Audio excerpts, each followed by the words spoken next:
2011년 3월 11일 오후 2시 46분, 일본 동북부에 규모 9.0의 대지진이 발생했습니다. 후쿠시마 원전의 외부 전력이 차단됐지만 곧바로 비상 발전기가 작동했습니다. 하지만 불과 50분쯤 뒤 높이 15m의 지진 해일이 원전을 덮쳤습니다. 비상 발전 장비가 침수됐고 모든 전력이 끊겼습니다. 냉각 장치가 멈추면서 원자로는 폭주하기 시작했습니다. 1호기, 3호기, 4호기가 잇따라 폭발했습니다. 엄청난 방사능이 누출됐습니다. なるべく早く原因を突き止めてそれを食い止めると、これ以上高くなることをなるべく食い止めていくということが重要なことだと思っております。 내진 설계부터 비상 발전 장치까지 2중, 3중으로 장담했던 안전 신화는 무너졌습니다. 炉心溶融してしまったらまたその後どこまで事故が進むかということについても抑えが効かない、抑えきれないっていうのが現状の技術に対する判断です。 12년이 지난 지금 마을을 떠났던 반경 30km 주민 15만 명 가운데 상당수는 여전히 피난민 신세입니다. それ原発の爆発で村にみんな逃げちゃったの。そうですね。大きい地震が来れば対策はしておきますよ。地震対策、津波対策しておきますよって常にみんな国民は騙されてたの。 살던 집은 이미 철거됐습니다. クレーン車で壊されて全て放射能のゴミになったんですね。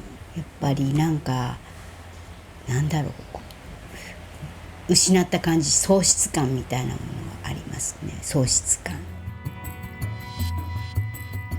이들이 살던 곳은 원전에서 29km 떨어진 산골 마을입니다. 인기척이 거의 없습니다. 안 계시나 보네요.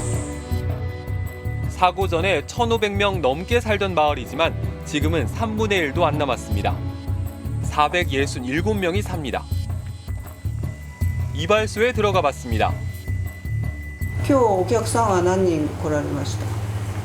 2人です。2人。普通だと4、5人です。ああ、目立つね。 3대째 이어온 가업이지만 명맥만 간신히 남았습니다. 그냥 식은데 너무 분해도 悲しい記憶なので忘れることはできないです。8カ所目で今郡山なんです。8カ所目で。 후쿠시마 원전에서 5km 떨어진 마을. 아예 사람이 살 수 없지만 잠깐 들르는 건 가능합니다. 노인복지시설이던 건물에 잡초가 무성합니다. 방사능은 기준치보다 5배 이상 높습니다. 1.28까지 올라가네. 1.29. 이 마을에서 원전 쪽으로 더 가봤습니다. できない。 여기가 거리가 얼마나 되는지 원전부터. 카메라. 후쿠시마 원전 사고는 여전히 수습되지 않고 있습니다. 폐로 작업은 아직 시작도 못했습니다. 녹아내린 해결료는 물론 아직 사용하지 않은 해결료도 모두 꺼내 옮겨야 합니다. 구조물 잔해도 치워야 합니다. 하지만 폭발한 원전 내부는 방사능 수치를 알 수도 없습니다. 방사능 측정 로봇을 들여보내도 방사능 때문에 금방 망가집니다.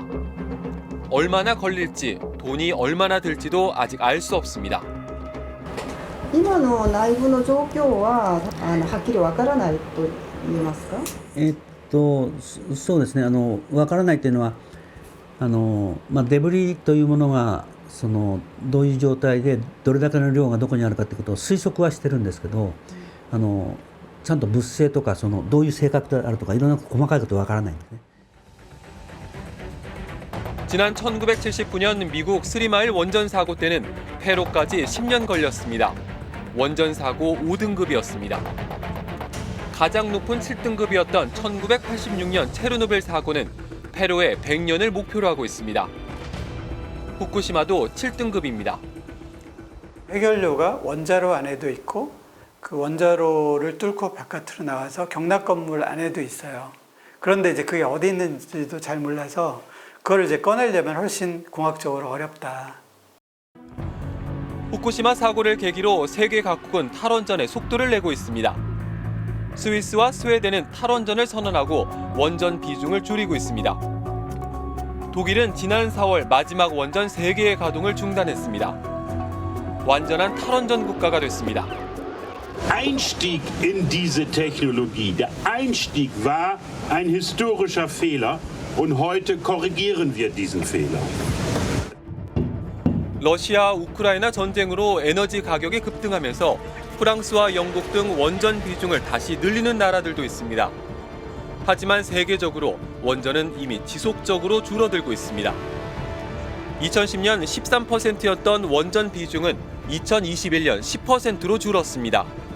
그 자리를 재생에너지가 빠르게 채우고 있습니다. 하지만 윤석열 정부는 원전을 국가 핵심 산업으로 키우자는 입장입니다. 2018년 23%인 원전 비중을 2036년까지 34%로 끌어올리기로 했습니다. 재생에너지 비중 목표치는 오히려 줄였습니다. 최근에는 신규 원전 건설 얘기까지 띄우고 있습니다. 신규 원전의 필요성을 포함하여 수소, 암모니아 등 새로운 공급 여력을 확충해 나가는 방안을 검토할 필요가 있겠습니다. 신규 원전 건설은 현실성이 있을까요?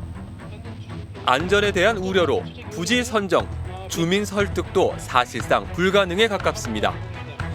이미 삼척과 영덕에서 오랜 갈등 끝에 추진이 중단된 적이 있습니다.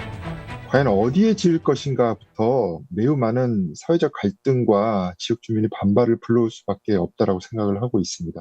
특정 지역에 희생을 강요할 수밖에 없는 구조입니다. 한국의 원전은 안전할까요?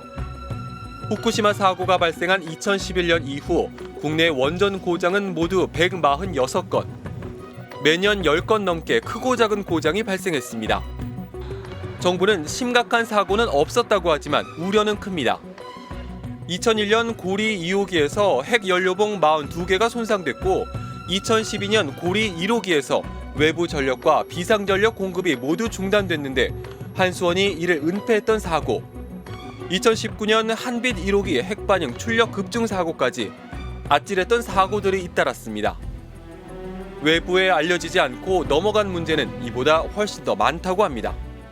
한빛 1호기부터 6호기까지 저희들이 들어가서 확인을 했어요. 근데 우리가 1호기부터 6호기까지 쭉 보고 지적했던 것 중에 한수원이 동의한 것만 700건이 넘어요. 한국은 25개의 원전을 가동하고 있는 원전 밀집도가 가장 높은 나라입니다.